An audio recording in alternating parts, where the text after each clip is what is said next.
Good evening, everyone. I'm Akush Lopinder, and welcome to the Bahamas Tonight, the National Report. 22 days following its landslide victory at the polls, the Davis-Cooper administration presented its comprehensive and ambitious plans for the future. Those details, a reflection of its blueprint for change during the election campaign, fleshed out in the speech from the throne, officially ushering in a new parliamentary session. Less than an hour's speech from the throne outlining the government's agenda and priorities for the forthcoming session and how it proposes to achieve them within the time it has to get it done. A key plank of its many objectives, social upliftment. As read by Governor General His Excellency Sir Cornelius Smith, the government reasons that as it vigorously pursues avenues of progress, it will not leave behind the most vulnerable or the discouraged. To that end, it will enhance social assistance programs, implement immediate relief measures for residents of Abaco, Grand Bahama, and Ragged Island, and work to ensure every Bahamian has life skills, food to eat, clean water, and a roof over their heads. My government will increase the pension for senior citizens.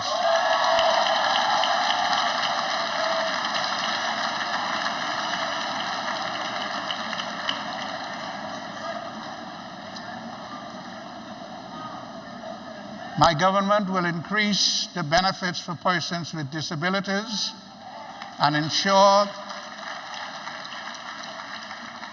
that the provisions of the Persons with Disabilities Equal Opportunities Act are fully implemented and enforced.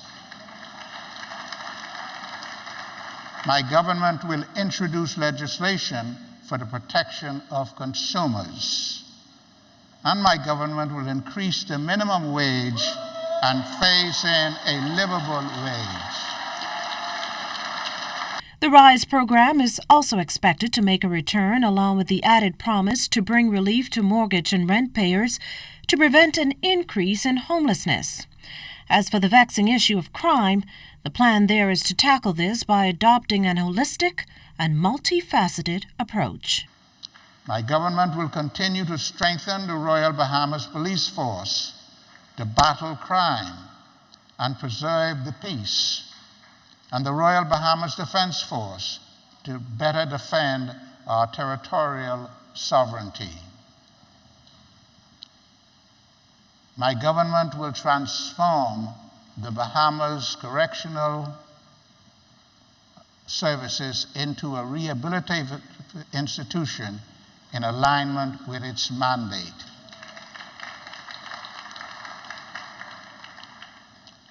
My government, after the broadest consultation with stakeholders, will seek to reform the electoral process. With a crippling expenditure and staggered revenue, jump-starting the economy also critical for this new government. My government will amend the Hotels Encouragement Act to provide better incentives for Bahamian-owned and joint venture boutique hotels and related tourism offerings. My government will introduce legislation to create tax incentives for small and medium-sized enterprises owned by Bahamians. My government will reestablish harmonious relations between labor, employers, and the government. Other takeaways: the proposed introduction of a regulatory framework for the cannabis industry.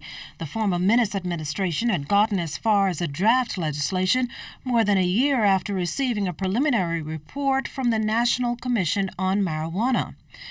Through the Governor General, the government also made it clear that it will not tolerate corruption and that it is committed to introduce effective anti-corruption legislation.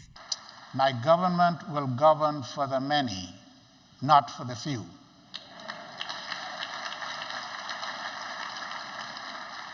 And promote the best interests of Bahamians and the Bahamas.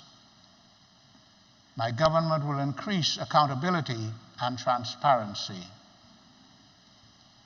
My government will fully implement the provisions of the Freedom of Information Act. Measures will be introduced to amend the rules of the House of Assembly to enable fixed sessions of Parliament. Well, addressing the ongoing COVID-19 pandemic, investment in health infrastructure, reducing value-added tax to 10%, and introducing legislation to dispose of emergency orders are other elements of the Davis administration's blueprint for change. Again, through the Governor General, the new administration stressed that despite taking office during a mismanaged health and economic crisis, it is committed to restoring and strengthening the Bahamian economy. Thanks was extended to healthcare professionals for their service amid the pandemic, and a commitment made to construct new hospitals on both Grand Bahama and New Providence. In the face of historic debt and deficit, the Governor General says the Davis administration will also introduce a debt management plan. My government will focus on issues that will rescue, restore, and strengthen the economy. My government will pursue strategies to address infrastructural needs of the country. My government will pursue measures to stabilize public finances and increase public revenue. My government will implement a debt management plan to address the historic debt burden and deficit.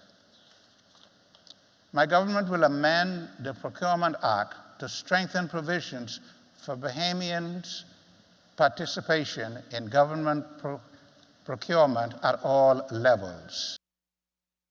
Government also intends to invest in the creative economy and again launch the Sports in Paradise program to attract major sports events.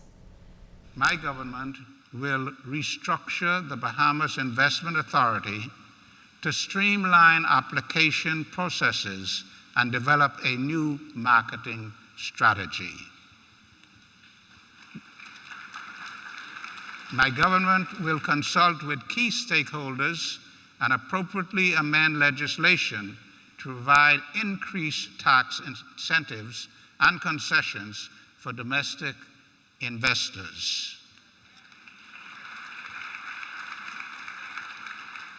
My government will transform approval processes and launch Bahamas Invest to retain competitiveness and mobilize local and international investors to grow the economy.